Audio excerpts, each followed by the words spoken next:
అసలు అన్న వాళ్ళు అజ్ఞానంతో ఏం చేస్తా ఉన్నారు? ఏం చేస్తున్నారండి? మేము పాపులము కాదు, మేము పాపులం కాదు. ఆ క్రైస్తవులు అన్న వాళ్ళు పాపులు, అత్తమానమే పాపులం పాపులం పాపులం, రక్తం రక్తం, ఏసు రక్తం ఏసు రక్తం అని మాట్లాడతారు. అంటే శుభమాని, ఏమండి శుభమాని చక్కగా మేము సంతోషంగా ఉంటే ఈ రోడ్డు మీదకి వచ్చి వీళ్ళు ఏమంటున్నారు? ఏసు రక్తము ప్రతి పాపం కడుగుతుందని బోర్డు కట్టుకుని వెళ్తున్నారు.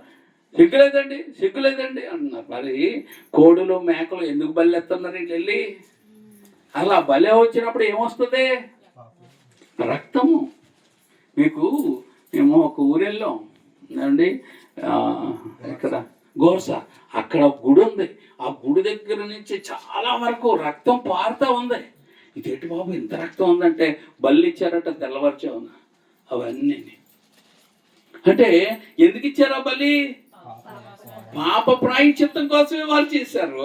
కానీ మేము పాపులం కాదు. అజ్ఞానమైన మాటలు, మూఢత్వం కలిగిన మాటలు, అంటే మూర్ఖత్వం కలిగిన మాటలే. కానీ ఆలోచిస్తే ఎవరైనా గుండెల మీద చేసుకుని చెప్పండి, నేను ఏ పాపం చేయలేదన్నవాడు భూమి మీద ఒక్కడో లేడు. బైబిల్ అది చెప్తుంది. అందరూ పాపం చేసి దేవుడు అనుగ్రహించు, ఏ భేదము లేదు, ఏ భేదము లేదు, అందరూ పాపం చేసి అని బైబిల్ చెప్తుంది. ఏ భేదము లేదు. ఆదామావులోంచి వచ్చిన ప్రతి ఒక్కరూ పాప స్వభావం కలిగిన వారే.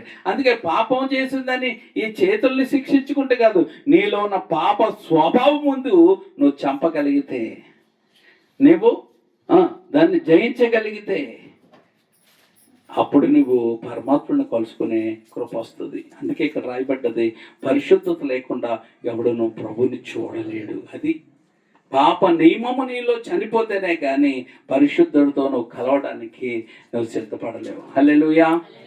అందుకే బైబిల్లో మనం చూసుకున్నట్లయితే ఈరోజు మన ఆశ ముందు ఆశపడాలా. అంటే ఆశ లేకపోతే మనం కార్యాలు చూడలేము. దేవుని స్తోత్రం. చాలా మంది నాకు చెప్పేమాట, ఏ ఆశ లేదండి పాస్టర్ గారు నాకు అంటారు. అయితే నువ్వు భూమి మీద ఉండడమే అనవసరం. మనకు తెలిసిన మనకి నాగమణి అని మన కుమార్ గారి ఇంట్లో పనిచేసేది.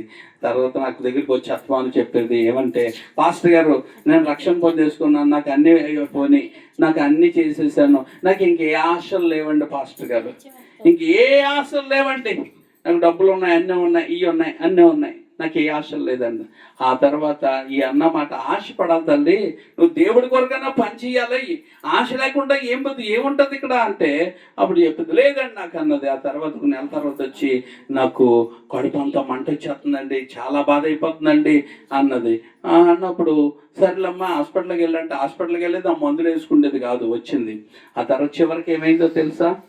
చివరికి కరోనాలో మనకు తెలియకుండానే ఆమె చనిపోవడం అనేది జరిగింది. అయితే నేను అంటాను, ఏదో ఒక ఆశ ఉండాలి నీకు. దేవుని స్తోత్రం. ఏదో ఒక ఆశ ఉండాలా. హల్లెలూయా. ఆశ లేకపోతే నువ్వు దేనికోసం బతుకుతున్నట్టు ఇంకా కదా. కాబట్టి దేవుని కొన్ని ఆశలు ఉండాలని బైబిల్ చెప్తుంది. ఆశలు అంటే కొన్ని ఆశలు, న్యాయమైన ఆశలు, దురుద్దేశాలు కాదు, దురాశలు కాదు. ఏ ఆశలు? మంచి ఆశలు మనం కలిగి ఉండాలి. చూడండి,